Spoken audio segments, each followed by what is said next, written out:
नमस्कार, मैं हूं दीपाली राणा। आप देख रहे हैं योर मनी और सबसे पहले आपको बताते हैं शो में कैसे आप शामिल हो सकते हैं, कैसे अपने निवेश से जुड़े सवालों को पूछ सकते हैं, क्योंकि योर मनी एक ऐसा माध्यम है जिसके थ्रू आप अपनी जो फाइनेंशियल कंफ्यूजन्स हैं, portfolio planning related, goals related, right planning related, उनको दूर कर सकते हैं। तो नोट कीजिए तरीका कैसे आप शामिल हो सकते हैं। आप अपने सवाल हमें व्हाट्सएप, ईमेल या सोशल प्लेटफॉर्म्स के थ्रू भेज सकते हैं। #AskAwaz योर मनी लिखकर भी आप अपने क्वेश्चन सोशल मीडिया पर और पोस्ट कर सकते हैं। CNBC आवाज़ के हैंडल पर जाकर। ईमेल है yourmoney@nw18.com। 7045220000 हमारा व्हाट्सएप नंबर है। हमारे साथ आज है फिनफिक्स रिसर्च और एनालिटिक्स के फाउंडर प्रवीण वाजपेयी। प्रवीण नमस्कार, स्वागत है आपका। और क्वेरीज करेंगे शो में शामिल, लेकिन पहले बात करेंगे आर्बिट्राज फंड की। दरअसल बजट में FNO के लिए जो STT में बढ़ोतरी की गई है उससे थोड़ी निराशा तो बाजार में देखने को मिली है, लेकिन सवाल ये है कि STT में बढ़ोतरी से जो आर्बिट्राज फंड्स हैं जो कि जिनकी पोजीशंस डेरिवेटिव साइड पर रहती हैं, उन पर क्या असर होगा, इसको समझने की कोशिश करते हैं। तो सबसे पहले तो प्रवीण यही बताइए कि आर्बिट्राज फंड्स होते कौन से हैं। नमस्कार दीपाली। एंड आई थिंक अभी हाल ही में कुछ दिन पहले हम दोनों डिस्कस कर रहे थे कि किस टाइप की टर्म्स और क्या इम्पैक्ट आ सकता है। STT पे हमारी चर्चा भी हुई थी, तो डेफिनेटली वो सेम चीज इन आर्बिट्राज फंड्स को अफेक्ट करने वाली है जो कल डिसीजन हुआ है। Arbitrage funds Deepali in the mutual fund space hybrids का एक काफी बड़ा चंक है। हाइब्रिड्स की जो ओवरऑल कैटेगरी है जिसमें हमारे पास 6-7 सब कैटेगरीज हैं, उसका एक इम्पॉर्टेंट सेगमेंट है। और ये मोस्टली जो इसका पर्पस है आर्बिट्राज फंड्स का, ये पार्किंग ऑफ फंड्स के लिए यूटिलाइज होता है। क्योंकि ये इक्विटी की टैक्सेशन का हमें बेनिफिट देता है। यहाँ पे जो फंड मैनेजर होते हैं वो पोर्टफोलियो में इक्विटी की पूरी हेज्ड पोजीशंस रखते हैं, यानी कि आपने सेम स्टॉक को कैश मार्केट में भी लिया है और सेम स्टॉक को आपने फ्यूचर्स मार्केट में भी लिया है, और उन पोजीशंस को टोटली हेज करके रखा जाता है। यानी कि आपके पास कोई भी इक्विटी की ऐसी पोजीशन इन फंड्स में नहीं है जो आपने नॉर्मल खरीद के लॉन्ग टर्म बाइंग के लिए रखी है। टोटली हेज्ड है, और मंथ ऑन मंथ जब एक्सपायरीज होती हैं तो ये पोजीशंस रोल ओवर की जाती हैं। और इनमें मुनाफा जो प्राइस डिफरेंस होता है दीपाली कैश मार्केट्स में और फ्यूचर मार्केट्स में, उसके डिफरेंस से यहाँ पे जो मुनाफा मिलता है वही इन स्कीम्स का रिटर्न होता है। अब जो हमारे पास 100 रुपए लेट्स से इस स्कीम में इन्वेस्ट होता है, पूरा 100 रुपया जाके टोटली हेज्ड पोजीशंस में नहीं लगता है इक्विटी की। उसमें से करीबन ज्यादातर जो स्कीम्स हैं वो 70 टू 75 रुपीज लगाती हैं, और बाकी अपने 25 से 30 रुपए वो डेट और लिक्विड कैश मेंटेन करती हैं, रिडेम्पशन प्रेशर्स को देखने के लिए, अपने पास लिक्विडिटी रखने के लिए। बट ओवरऑल यहाँ पे पोजीशंस हम अगर एवरेज देखें फंड्स की, तो 70 टू 75% इन हेज्ड पोजीशंस में रहता है। एंड सेबी की डेफिनेशन अगर हम देखें तो वहां पे मिनिमम आपको 65% इन इक्विटी ओरिएंटेड अपने इंस्ट्रूमेंट्स में रखना होता है। सो दीपाली, ये बेसिकली एक सब्स्टिट्यूट है, लो रिस्क प्रोडक्ट हैं जिनको हम सब्स्टिट्यूट की तरह देखते हैं फिक्स डिपॉजिट्स का, डेट फंड्स का, क्योंकि यहाँ पे सेम 6-7% के लिए हम इक्विटी टैक्सेशन का बेनिफिट उठा सकते हैं। तो ये एक लोकप्रिय कैटेगरी है यहाँ पे, स्पेशली उन लोगों के लिए जिनका थोड़ा हायर स्लैब में आते हैं from taxation point of view, उनके लिए काफी अच्छी कैटेगरी निकल के आती है आर्बिट्राज फंड्स। ओके अच्छा प्रवीण, एक चीज़ और, इनफैक्ट कौन से इन्वेस्टर्स के लिए बेसिकली ये आर्बिट्राज फंड्स होते हैं, किनको सूट करते हैं? और दूसरी बात, जो STT में बढ़ोतरी हुई है, क्या इम्पैक्ट अब देखने को मिल सकता है आर्बिट्राज फंड्स पर? जी, सो पहले जो आपने बोला कि दीपाली किसके लिए बेनिफिशियल है, सो डेफिनेटली किसी भी इन्वेस्टर के लिए जिनको अपना कुछ पैसा लो वोलेटिलिटी के एक इंस्ट्रूमेंट में रखना है और वो संतुष्ट हैं 6-7% जैसे हम बोलते हैं फिक्स डिपॉजिट बराबर रिटर्न से। पर अगर वो हायर इनकम स्लैब में आते हैं, तो अगर हम 7% का एक एग्जांपल लेके चले, तो FD में अगर आप 30% के स्लैब में आते हैं तो आपको सालाना 30% अगर आपको टैक्स देना है, तो आपको पोस्ट टैक्स रिटर्न, जिसको हम रियल रिटर्न भी कहते हैं दीपाली, वो 30% अगर हम निकाल लेंगे तो आपका 4.9% का ही आप रिटर्न बना पा रहे हैं अपनी FD में। जबकि आर्बिट्राज में क्या होता है, एक तो जब तक आप पैसे ना निकालें इन फंड्स में, आपके ऊपर टैक्स नहीं आता। मान लीजिए आज मैंने लगाया पर मेरी जरूरत 1.5 साल 2 साल तक है, तो ऐसा नहीं है कि सिर्फ इन्वेस्टेड रहने पे मेरे मेरे ऊपर टैक्स आएगा, जबकि किसी भी फिक्स्ड डिपॉजिट में आपके ऊपर सिर्फ इन्वेस्टेड रहने पे भी जो भी आपका इंटरेस्ट अमाउंट है उस पे टैक्स होता है। और बाद में क्योंकि इक्विटी टैक्सेशन आती है, तो वो बहुत घट के आती है, क्योंकि आपका 1,25,000 तक आप एग्जेम्प्ट हैं अपने प्रॉफिट्स पे, एंड उसके बाद भी आपने 12.5% का ही रिटर्न जो टैक्स है वो देना है अपने रिटर्न पे। सो ओवरऑल हाई इनकम के जो लोग हैं उनके लिए ये एक लोकप्रिय कैटेगरी निकल के आती है। अब जो ये एसटीटी इंट्रोड्यूस किया गया है एट अ हायर परसेंटेज, इसका क्या डिफरेंस बनता है? पहले ये जो एसटीटी था, सिक्योरिटीज ट्रांजैक्शन टैक्स, जिसको हमने लास्ट वीक भी डिस्कस किया दीपाली, ये basically buying and selling of securities पे लगता है, और इसको बढ़ाया गया है इस टाइम पे डेरिवेटिव्स सेगमेंट में। डेरिवेटिव्स में हम आर्बिट्राज की अगर बात करें तो यहाँ फ्यूचर्स लिए जाते हैं, तो इसकी जो परसेंटेज है ये 0.2% से बढ़कर 0.05% सॉरी हो गई है। सो 0.02 से 0.05, यानी कि 0.03% का इजाफा है। इस इजाफे के होने से क्या होगा दीपाली, कि अब हर महीने जब ये रोल ओवर की जाती हैं पोजीशंस, तो ये इनके ऊपर पड़ेगा एक्स्ट्रा एक तरीके का इम्पैक्ट आएगा इस 0.03% का। उसके बाद कुछ परसेंटेज जो पोर्टफोलियो की है वो जनरली भी चर्न की जाती है, और कुछ नई पोजीशंस ली जाती हैं, तो जब वो भी ली जाएंगी तब अगेन ये 0.03% का उस पे इम्पैक्ट आएगा। तो जो ब्रॉडर कैलकुलेशंस निकल के आ रही हैं, डिफरेंट फंड हाउसेस अपनी कैलकुलेशंस दे रहे हैं, वो ये बताती हैं कि इसका ओवरऑल रिटर्न्स पे इम्पैक्ट करीबन 0.3% से लेके 0.5% तक हो सकता है। यानी कि अगर हम पहले 7% कमा रहे थे इन फंड्स पे, तो अब हम समवेयर बिटवीन 6.5 टू 6.7% कमाएंगे। तो ये एक सिग्निफिकेंट इम्पैक्ट है मेरे ख्याल से आर्बिट्राज फंड्स के लिए, क्योंकि over a period of time I am sure fund houses कुछ स्ट्रैटेजीज लेके आ पाएंगे, जहां पे जैसे उनने अगर 75% एवरेज आर्बिट्राज पोजीशंस पे रखते हैं, तो क्या पता दीपाली उसको थोड़ा सा घटा लें, थोड़ा सा डेट का पोजीशन बढ़ा लें, थोड़ा सा हायर स्प्रेड्स की डिमांड रखें, तो कुछ चीजों के चलते वो इस कुछ इम्पैक्ट को नेगेट कर पाएंगे। बट अगर हम एक नॉर्मल अभी डायरेक्ट इम्पैक्ट देखें, तो डेफिनेटली 0.3 टू 0.5% का इम्पैक्ट आएगा, और ये ऑलरेडी एक लो रिटर्न प्रोडक्ट रहा है, ऐसा कोई बहुत हाई रिटर्न्स तो नहीं देता है, तो मेरे ख्याल से सिग्निफिकेंट होगा। सो थोड़ा सा लॉस है यहाँ निवेशकों के लिए इस मूव से जो अभी बढ़ाया गया है डेरिवेटिव्स के, बिकॉज ये वो लोग हैं जो डेरिवेटिव्स में खुद इन्वेस्ट नहीं कर रहे, पर एक तरीके से क्योंकि इस स्ट्रैटेजी की पोजीशनिंग, जो हमारी स्कीम की पोजीशनिंग ऐसी है, उसके चलते उनको इस चीज का नुकसान उठाना पड़ेगा।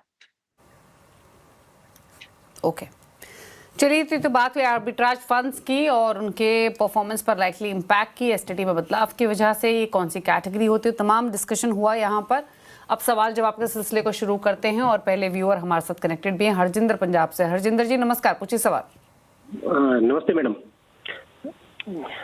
हेलो, नमस्ते। हाँ जी मेरी जो बताइए क्या सवाल है आपका। हाँ जी, मेरी 13,000 पर मंथ की एसआईपी है मैम, और पारंपरिक फ्लेक्सी कैप में 5,000 per month, Kotak large and mid cap fund में 5,000 पर मंथ, और Nippon India multi cap fund direct plan IDCW में 3,000 पर मंथ। मैम मैं इसको 20 ईयर तक कंटिन्यू करना चाहूंगा विद 10% स्टेप अप के साथ, और मुझे मेरी गर्ल चाइल्ड के एजुकेशन और मैरिज के हिसाब से इसको मैं कंटिन्यू करूंगा। और मेरा सवाल ये था कि क्या मैं इस सेम फंड में बना रहूं, या मुझे कुछ चेंज करने की जरूरत है, और अगर कोई आप इंडेक्स फंड भी अगर मुझे सजेस्ट करना चाहें तो प्लीज। आप एलोकेशन इंक्रीज कर सकते हैं मंथली बेसिस पे 13,000 से बढ़ाकर? जी हाँ, जी हाँ। ओके, तो आपने जो डिटेल्स दी उसके मुताबिक आपने बताया 13,000 की एसआईपी चल रही है, 10% एनुअल स्टेप अप भी करेंगे। एलोकेशन बढ़ा सकते हैं, वो मैंने इसलिए पूछा क्योंकि आपने इंडेक्स फंड के बारे में जिक्र किया, तो क्या कुछ एलोकेशन इंक्रीज करने का प्लान आप कर रहे हैं? जी मैं कर सकता हूँ, अगर आप मुझे कोई अच्छा फंड और सजेस्ट कर दे तो। ओके, ठीक है। तो डॉटर के लिए प्लानिंग कर रहे हैं, ये 5,000 डाल रहे हैं पारंपरिक फ्लेक्सी कैप में, Kotak large and mid cap में 5,000 है, 3,000 है निप्पॉन इंडिया मल्टी कैप में। टोटल 2.5 लाख के पोर्टफोलियो की वैल्यू है, 10% एनुअल स्टेप अप करेंगे, इमीडिएटली भी इंक्रीज कर सकते हैं। इंडेक्स फंड स्पेशली इंटरेस्टेड है, जानना चाहते हैं कैटेगरी ऐड करना पोर्टफोलियो में कैसा रहेगा, तो बताइए इनके सवालों पर आपके सजेशंस क्या रहेंगे प्रबलिन, कंसीडरिंग इनका टाइम होराइजन 20 ईयर्स का है। जी। सो दीपाली, हरजिंदर जी का जो पहले तो बहुत अच्छा है क्योंकि जो निवेश कर रहे हैं एक बड़े लंबे टाइम के लिए है और स्पेसिफिक गोल के लिए है अपनी डॉटर के लिए, सो दैट्स वेरी नाइस। और ऊपर से इनने इंडेक्स फंड की बात की तो मुझे बड़ी खुशी हुई ये जान के, क्योंकि ये मैंने उनको सजेस्ट करना ही था, क्योंकि इतने लंबे समय का पोर्टफोलियो है। और ये हम लोग जब भी आते हैं, एटलीस्ट मैं डेफिनेटली दोहराती हूँ इस बात को, कि इतने सालों में आपको नहीं पता कौन सा फंड बेस्ट परफॉर्मर रहेगा, वर्स्ट परफॉर्मर रहेगा। तो इंडेक्स फंड से अगर आप उसको जोड़ते हैं तो आपको ब्रॉडर मार्केट के रिटर्न्स हमेशा मिलेंगे और आप फंड सिलेक्शन रिस्क को वहां पे खत्म कर देते हैं। तो हरजिंदर जी, आप अपने पराग पारिक को भी कंटिन्यू कर सकते हैं। लार्ज मिड जो कोटक का है वो भी अच्छा फंड है, उसको भी कंटिन्यू करिए। निप्पॉन इंडिया का जो मल्टी कैप, उसमें आपने शायद IDCW प्लान लेके रखा है, उसकी जगह आप उसको ग्रोथ प्लान में डाल के रखिए और उसमें भी आप थोड़ी सी रकम बढ़ा सकते हैं। उसके साथ साथ पैसिव्स में आप 2 कैटेगरीज को ऐड करिए। एक लार्ज कैप का इंडेक्स लेके चलिए, लार्ज कैप में निफ्टी 50 इक्वल वेट को आप जोड़ सकते हैं और एक मिड कैप में निफ्टी 150 मिड कैप इंडेक्स को आप ऐड कर सकते हैं। तो 2 ये पैसिव स्ट्रैटेजीज हो गई।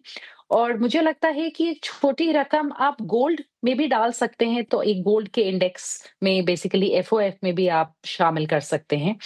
ओवरऑल इन स्कीम्स में आप एक झटके में चाहे ना बढ़ाइए, अभी आप एक फंड ऐड कर सकते हैं, बाद में आप धीरे-धीरे एक जो मैंने बाकी ओवरऑल 3 फंड्स बताए हैं, मतलब एक-एक करके इनको ऐड कर सकते हैं। ओवरऑल मुझे लगता है आप एटलीस्ट अपनी SIP को अभी 20,000 तक ज़रूर ले जाइए और इस 20,000 को जब हम स्टेप अप करके चलेंगे, तो ये आने वाले 20 साल में आपको करीबन 3.7 करोड़ की रकम जमा आपकी हो जाएगी। तो वो तो भी कुछ सब्सटैंशियल अमाउंट रहेगा आने वाले समय के लिए।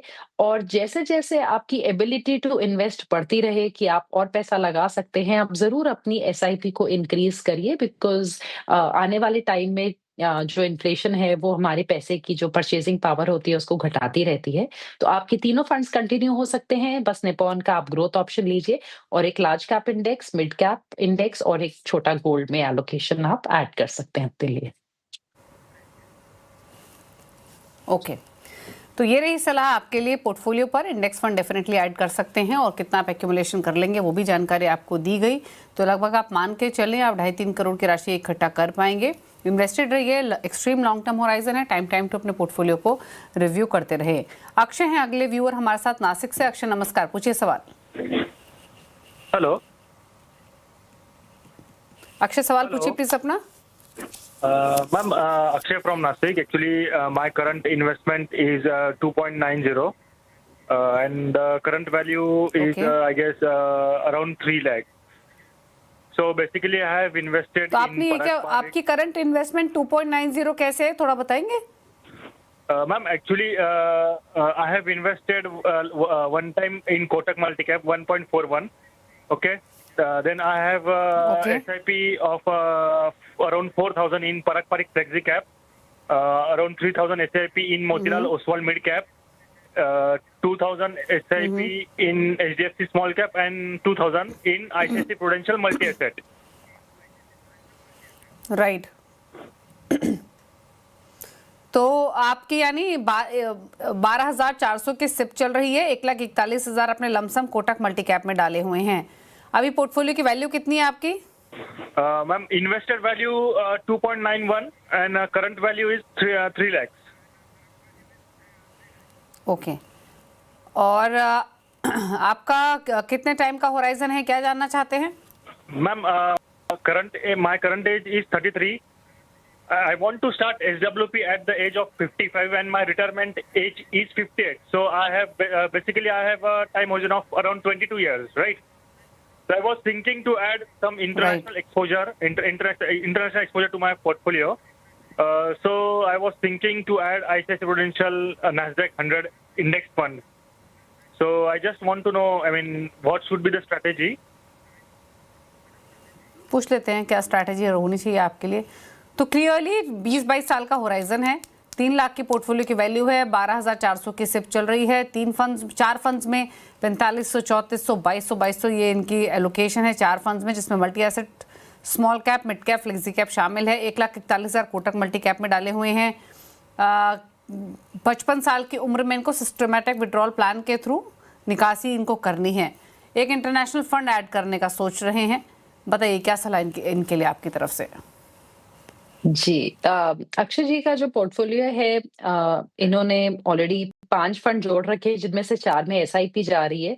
मेरी सलाह ये रहेगी कि कोटक मल्टी कैप में भी एक तो एसआईपी ऐड हो सकती है, और इनके पास कोई भी पैसिव स्ट्रैटेजी नहीं है दीपाली, तो अगेन लार्ज कैप इंडेक्स मेरे ख्याल से आप एक जोड़ सकते हैं अपने लिए, एन इंडेक्स फंड। इवेंचुअली आप जो आप इंटरनेशनल एक्सपोज़र सोच रहे हैं, वो भी बहुत अच्छा रहेगा। आप आईसीआईसीआई का भी अभी लिमिट खुली है नास्डैक में ऐड करने की, आप वो ऐड कर सकते हैं। बट अक्षय जी, आप ध्यान रखिएगा कि अभी international market, specially the US markets already बहुत अच्छा कर चुकी हैं रिसेंट पास्ट में, तो वहाँ पे भी करेक्शन का चांस हो सकता है। तो अगर आप कंटिन्यू करते रहें, अगर आप अभी आगे आने वाले समय में अपना वहाँ पे इन्वेस्ट करें, और लॉन्ग टर्म का सोच के ही प्लीज़ इंटरनेशनल एक्सपोज़र लीजिएगा। एंड अबाउट 5 टू 10% ओवरऑल हम पोर्टफोलियो में बोलते हैं कि इंटरनेशनल एक्सपोज़र हो सकता है। उसके साथ-साथ आप गोल्ड को भी देख सकते हैं, छोटा एक्सपोज़र गोल्ड में भी एक एसआईपी चला सकते हैं। अगर आप ओवरऑल अपनी एसआईपी 19,000 की आज कर लें और उसपे एक 15% का स्टेप अप करके चलें, तो आप अपने 8 करोड़ का टारगेट अचीव कर लेंगे। तो आप देख लीजिएगा, अगर अभी आप 19 नहीं कर सकते हैं, तो आप बाद में स्टेप अप के परसेंटेज को बढ़ाइएगा, but around 19,000 with 15% step up में आप आपका लक्ष्य पूरा कर लेंगे। और जो आपने एसडब्ल्यूपी की बात की है, वो अक्षय जी, आपको एक अपनी, अगर आप रिटायरमेंट प्लानिंग कर रहे हैं, तो आपको अपने घर के खर्चे का एस्टिमेट लेके फ्यूचर में वो खर्चा क्या बनेगा, कितने साल आप विथड्रॉल कर पाएँगे, उसकी कैलकुलेशन करनी चाहिए। बट एक उदाहरण के लिए मैं आपको बता देती हूँ कि अगर आपका आज 75,000 का मान लीजिए खर्चा है, तो जब तक 22 साल बाद वो खर्चा आपका करीबन 2.7 लाख अ मंथ बन जाएगा। और इस 8 करोड़ की राशि से अगर आपने अचीव कर लिया, आप अपना इन्फ्लेशन एडजस्टेड विथड्रॉल एसडब्ल्यूपी के थ्रू कर पाएँगे, उस 2.7 के ऊपर इन्फ्लेशन जोड़ते हुए, टिल 81 इयर्स ऑफ एज। सो 8 करोड़ एक अच्छा कॉर्पस लग रहा है, पर इसको प्लीज आप एक बार वापस चेक करिएगा अपने एक्सपेंसेस के साथ और बाकी अपने गोल्स को फैक्टर इन करते हुए। ओके, चलिए, तो ये रही सलाह आपके पोर्टफोलियो को लेकर, अकॉर्डिंगली आप स्ट्रैटेजी बना सकते हैं। रुक रहे हैं इसी के साथ ब्रेक लिए, ब्रेक पर कुछ और सवाल तो वापस आते हैं। आप देख रहे हैं योर मनी, प्रबलीन वाजपेयी हमारे साथ बनी हुई हैं। बात करते हैं कुछ और व्यूअर्स से, और एक सवाल हमें ईमेल के थ्रू रेनू ने भेजा है दिल्ली से। मंथली सिप है 15,000 रुपये महीने की, टाइम होराइजन है 15 ईयर्स, पोर्टफोलियो की वैल्यू है 4 लाख, एडिशनल सिप इनको करनी है और 15,000 के, उस केस में लगभग 30,000 पर मंथ इनकी सिप हो जाएगी 15 ईयर्स के पॉइंट ऑफ व्यू से। जो एडिशनल सिप करना चाहती हैं उसके पर्सपेक्टिव से ये जानना चाहती हैं कि मल्टी कैप या इंडेक्स फंड किस में निवेश करना सही रहेगा। एग्जिस्टिंग फंड्स कौन से हैं? फिलहाल इनके पास है एसबीआई कॉन्ट्रा है, मुथूट ओसवाल मिड कैप है, पराग पारिक फ्लेक्सी कैप है, क्वांट स्मॉल कैप है। हालांकि थोड़ा कंफ्यूजन है इनके सवाल में डेफिनेटली प्रबलीन, क्योंकि इन्होंने कहा मंथली सिप 15,000 की है, और जो एग्जिस्टिंग पोर्टफोलियो इन्होंने मेंशन किया है उस हिसाब से तो इनकी सिप लगभग 40,000 के आसपास की बैठ रही है। तो फंड चॉइसेस प्लस 15,000 के पॉइंट ऑफ व्यू से ही आप सलाह दे दीजिए या तो, क्योंकि यहाँ थोड़ा सा कंफ्यूजन है उस पर्सपेक्टिव से। बताइए क्या राय है? जी। जी दीपाली, मेरे ख्याल से इनकी जो एग्जिस्टिंग एसआईपी ऑलरेडी 36,000 की जा ही रही है, प्रोबेबली ये 10 टू 15,000 से उसको इंक्रीज करना चाहती हैं। तो अगर ऐसा है तो इनके पास ऑलरेडी सारे एक्टिवली मैनेज्ड फंड्स हैं दीपाली। मोतीलाल का मिड कैप भी है, क्वांट का स्मॉल कैप भी है, दोनों थोड़े एग्रेसिव फंड हाउसेस हैं। पराग पारिक का फ्लेक्सी कैप थोड़ी स्टेबिलिटी देता है इनके पोर्टफोलियो का। एंड एसबीआई कॉन्ट्रा जो है वो एक अच्छा कॉन्ट्रा फंड है। SBI again value in growth को ब्लेंड करके चलता है स्ट्रैटेजीज में, तो ओवरऑल डिसेंट चॉइस है। एक लार्ज कैप मेरे ख्याल से अगेन इंडेक्स फंड ऐड किया जा सकता है इनके पोर्टफोलियो में। और अगर इनको है तो थोड़ा सा ये अगेन जो मैं बोल रही हूँ कि गोल्ड में थोड़ा सा एलोकेशन ले सकते हैं हम। छोटी एसआईपी इनकी 4-5 हजार की डेफिनेटली जा सकती है। अगर इन्होंने अपने एसआईपी को 10,000 से इंक्रीज किया, तो आने वाले 15 साल में इनका पोर्टफोलियो ओवरऑल मतलब 46,000 के एसआईपी से करीबन 2.4 करोड़ तक पहुंच जाएगा एट 12% एक्स IRR। एंड अगर दीपाली ये 15,000 से अपनी इन्वेस्टमेंट्स को इंक्रीज करती हैं, तो यानी कि इनकी ओवरऑल एसआईपी 51,000 हो जाएगी। तब ये करीबन 2.65 करोड़ जमा कर सकती हैं in the next 15 years.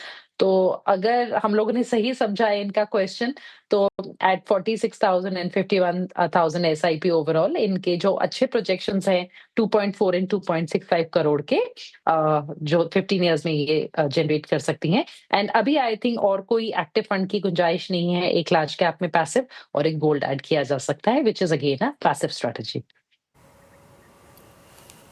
Okay, चलिए बात करेंगे अगले व्यूअर्स से। दिलीप है हमारे साथ दिल्ली से। दिलीप नमस्कार, पूछिए क्या सवाल है आपका।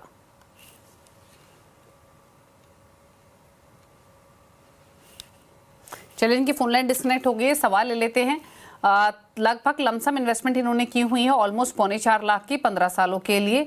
कौन से फंड्स हैं? मोतीलाल ओसवाल डिफेंस फंड 80,800, मोतीलाल ओसवाल का मिड कैप है 45,000 डाले हुए हैं, 43,000 है। इन्वेस्को स्मॉल कैप में, एचडीएफसी मल्टी कैप में 43,000, Edelweiss gold and silver ETF fund of funds में 34,800, बंधन स्मॉल कैप में 30,000, 30,000 Nippon large cap, Kotak multi asset में 31,000, आईसीआईसीआई फ्लेक्सी कैप में 28,500। तो लमसम कैटेगरी में लगभग 9 फंड्स हैं इनके पास। सवाल इनका ये है कि 15 ईयर्स में कितना एक्यूमुलेशन हो पाएगा, प्लस आईसीआईसीआई फ्लेक्सी कैप में अगर 3 महीने में एसटीपी के जरिए निपॉन लार्ज कैप में शिफ्ट करे तो क्या ये स्ट्रैटेजी सही रहेगी और इसका रिटर्न या रिस्क पर तो कोई असर नहीं होगा? बताइए। जी, मेरे ख्याल से दीपाली, इनके पास काफी अधिक फंड हैं, 9 फंड के करीब हैं। अभी जो इतना पोर्टफोलियो साइज है उसके हिसाब से काफी ज्यादा फंड है। 15 इयर्स का होराइजन तो डेफिनेटली अच्छा है इनका, पर जो एक पोर्टफोलियो क्रिएशन है वो मुझे लगता है इनकी थोड़ी सिंप्लीफाइड होनी चाहिए। ओवरऑल आपको अगर निवेश करना है, 15 साल का होराइजन है, तो आपको किस टाइप का एक स्ट्रक्चर रखना है? आप एक लार्ज कैप इंडेक्स रख लीजिए, आप एक मिड कैप में इंडेक्स फंड रख सकते हैं। आपने अगर ऑलरेडी अब एक्टिव फंड शामिल कर लिया, आप उसको ऐड करके रखिए। एक स्मॉल कैप आपके पास रह सकता है, आपने 2 जोड़े हैं, आप उसमें से एक को कंटिन्यू कर लीजिए। और एक मल्टी कैप फंड इस टाइम पे अलोंग विद जो आपने गोल्ड सिल्वर है, वो काफी है मेरे ख्याल से। So overall 1 large, 1 mid, 1 multi, 1 small and 1 अगर गोल्ड सिल्वर हम देख के चल रहे हैं, तो 5 फंड्स में ओवरऑल आपका पोर्टफोलियो जितना आपका निवेश है उस हिसाब से वो कंप्लीट हो जाता है और आपको एक स्ट्रक्चर मिल जाता है आपके पोर्टफोलियो के लिए। इस टाइम पे आपके पास डिफेंस ऑफ कोर्स काफी लोगों ने ऐड कर रखा है, तो आप थीमेटिक बेट ले रहे हैं। बट जितनी हम जब बोलते हैं इनिशियल इन्वेस्टमेंट्स होती हैं, वो पहले कोर स्ट्रक्चर को क्रिएट करने में आपकी एलोकेटेड होनी चाहिए। आप उसके साथ चलिए। आपको इस स्टेज पे मल्टी एसेट की उतनी ज्यादा जरूरत नहीं है, आप उसको रिड्यूस कर सकते हैं, एग्जिट कर सकते हैं। एक स्मॉल कैप को आप निकाल लीजिए। आपका फ्लेक्सी कैप फंड आईसीआईसीआई का एक्चुअली काफी अच्छा है, बट अगर आपको लगता है कि आप थोड़े एग्रेसिव इन्वेस्टर हैं, तो आप मल्टी कैप के साथ जाइए, फिर आप फ्लेक्सी कैप छोड़ दीजिए और इंस्टेड आप लार्ज कैप को रख सकते हैं। तो वो सही है, आप कर सकते हैं डेफिनेटली अपने पोर्टफोलियो में। पर जो स्ट्रक्चर मैंने आपको सजेस्ट किया है, मेरे ख्याल से आप उसके साथ चले तो आपको आगे चल के अपनी एडिशनल एलोकेशंस में भी आसानी होगी। और ये लमसम जो है आपका आने वाले 15 साल में 20 लाख रुपए ही जमा कर पाएगा। तो दिलीप जी, मुझे लगता है आप एसआईपी जोड़ लीजिए अपने इस पोर्टफोलियो में। वैसे भी इक्विटी में वो जब तक आपने वोलेटिलिटी का बेनिफिट नहीं उठाया एसआईपी के थ्रू, आपको फायदा नहीं रहेगा। अगर आज आप 20,000 की भी एसआईपी करते हैं तो आप ऑलमोस्ट 95 टू 1 सीआर की, 95 लाख टू 1 सीआर की एक रकम जोड़ पाएंगे through SIP in the next 15 years. तो पोर्टफोलियो में स्कीम्स तो आप रिड्यूस कर लिए एंड मेरे ख्याल से एसआईपी को ऐड करिए, तो उससे आपको फायदा रहेगा अपने लॉन्ग टर्म पोर्टफोलियो के लिए। ओके, चलिए, तो ये रही सलाह प्रबलीन की तरफ से आपके पूरे पोर्टफोलियो को लेकर। इसी के साथ शो को समेटने का भी वक्त है, लेकिन जाते जाते प्रबलीन के जो टॉप 4 फंड चॉइसेस हैं वो आप अपनी स्क्रीन पर देख सकते हैं, अगर आप प्रबलीन के हिसाब से अपना पोर्टफोलियो क्रिएट करना चाहते हैं। थैंक यू प्रबलीन, शो में आने के लिए। Thank you. इसी के साथ यौम मनी में तो इतना ही। ब्रेक के उस पार भी खबरें जारी हैं। नमस्कार।